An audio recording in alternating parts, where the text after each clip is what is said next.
یہ دیکھ کر عبدل بھائی بہت مایوس ہو گئے اور پھر دھیمے دھیمے قدموں سے واپس اپنے گھر کی اور چلنے لگے۔ راستے میں ماسٹر صاحب کا گھر آیا تو عبدل بھائی نے سوچا کہ چلو ماسٹر جی سے پتہ کر لیتا ہوں، شاید یہاں سے کچھ قربانی کا گوشت مل جائے۔ بس یہی سوچ کر عبدل بھائی ماسٹر جی کے دروازے پر پہنچ گئے اور دروازہ کھٹکھٹایا تو اندر سے ماسٹر جی باہر آئے۔ ماسٹر جی کو دیکھ کر عبدل بھائی کہنے لگے، ماسٹر صاحب آپ کے گھر پر قربانی ہوئی ہے، کیا مجھے قربانی کا گوشت تھوڑا سا مل سکتا ہے؟ تو یہ سن کر ماسٹر جی نے بڑی بڑی آنکھیں بنائی اور کہنے لگے کہ تم یہیں رکو، میں ذرا اندر جا کر پتہ کر کے آتا ہوں۔ اس کے بعد ماسٹر صاحب گھر کے اندر گئے اور تھوڑی دیر کے بعد ایک تھیلی ہاتھ میں لے کر واپس باہر آئے۔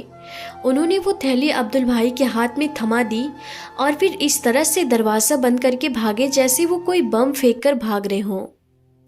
خیر ہاتھ میں تھیلی دیکھ کر عبدل بھائی بہت خوش ہوئے اور پھر خوشی خوشی اپنے گھر پہنچ گئے۔ عبدل بھائی کے ہاتھ میں گوشت کی تھیلی دیکھ کر اس کے گھر والے بھی بہت خوش ہوئے۔ انہوں نے جلدی سے وہ تھیلی لے کر اس کو کھول کر دیکھا تو اس کو دیکھ کر سب گھر والے رونے لگے، کیونکہ اس تھیلی میں سے 2-4 گوشت کے ٹکڑے اور باقی کی چربی تھی۔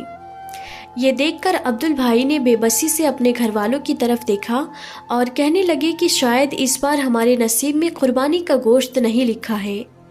اتنے میں زویا کی امی کہنے لگی، اتنے ناشکر مت بنو، اللہ تعالیٰ بہت بڑا اور رحم کرنے والا ہے۔ میں نے ٹماٹر اور پیاز کاٹ کر رکھے تھے، چلو میں آپ کو اسی کی چٹنی بنا دیتی ہوں، ہم سب یہی چٹنی کھا کر اللہ کا شکر ادا کرتے ہیں۔ ناظرین، اس کے بعد زویا کی امی چٹنی بنانے کے لیے رسوئی گھر میں چلی گئی۔ اتنے میں باہر سے کسی کی آواز آئی، عبدل بھائی، عبدل بھائی۔ عبدل بھائی نے باہر جا کر دیکھا تو دیکھا کہ باہر منصور چاچا کھڑے ہیں۔ منصور چاچا بازار میں سبزیوں کا ٹھیلا لگاتے ہیں۔ ان کے ہاتھ میں ایک تھیلا تھا جس میں 3 سے 4 کلو گوشت بھرا ہوا تھا۔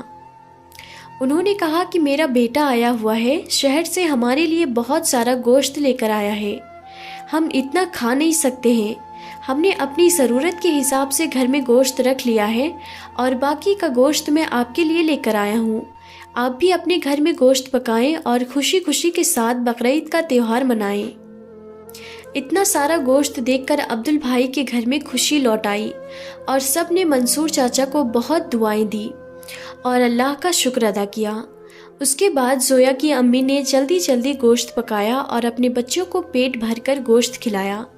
اس کے بعد عبدل بھائی کے سب گھر والوں نے قربانی کا گوشت کھا کر اللہ تعالیٰ کا لاکھ لاکھ شکر ادا کیا۔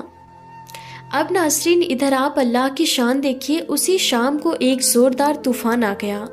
اس طوفان کی وجہ سے شہر کی ساری لائٹ است ویست ہو گئی، جگہ جگہ پر بجلی کے کھمبے گر گئے، کئی جگہ پر بجلی کے تار ٹوٹ گئے۔ اس وجہ سے پھر عبدل بھائی کے شہر میں 2 دنوں تک لائٹ نہیں آئی۔ اس کے بعد اگلے دن عبدل بھائی نے دیکھا کہ ڈاکٹر صاحب اور ماسٹر صاحب قربانی کا سارا گوشت گھر سے باہر پھینک رہے ہیں، کیونکہ بجلی نہ ہونے کی وجہ سے ان کے فریز وغیرہ سب کچھ بند ہو گئے تھے۔ اس وجہ سے ان کا رکھا ہوا سارا گوشت خراب ہو چکا تھا۔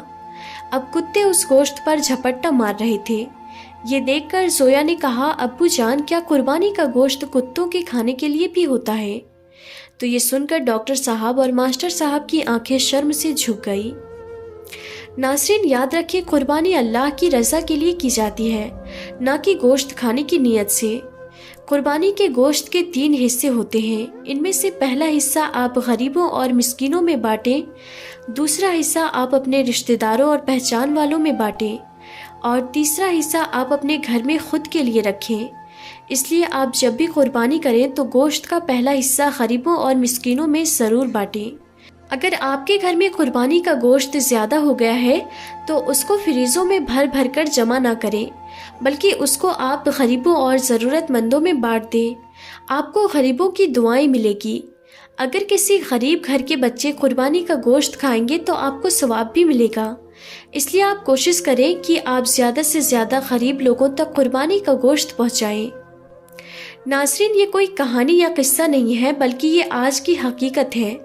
آج ہمارے معاشرے میں کچھ ریتی رواجوں کے چلتے ہمارے آس پاس میں نہ جانے کتنے ہی ایسے غریب گھر ہیں جو قربانی کے گوشت سے محروم رہ جاتے ہیں۔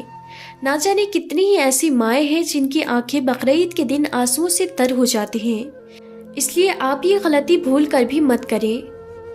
تو ہم امید کرتے ہیں کہ ہماری آج کی یہ ویڈیو آپ سب کو ضرور پسند آئی ہوگی۔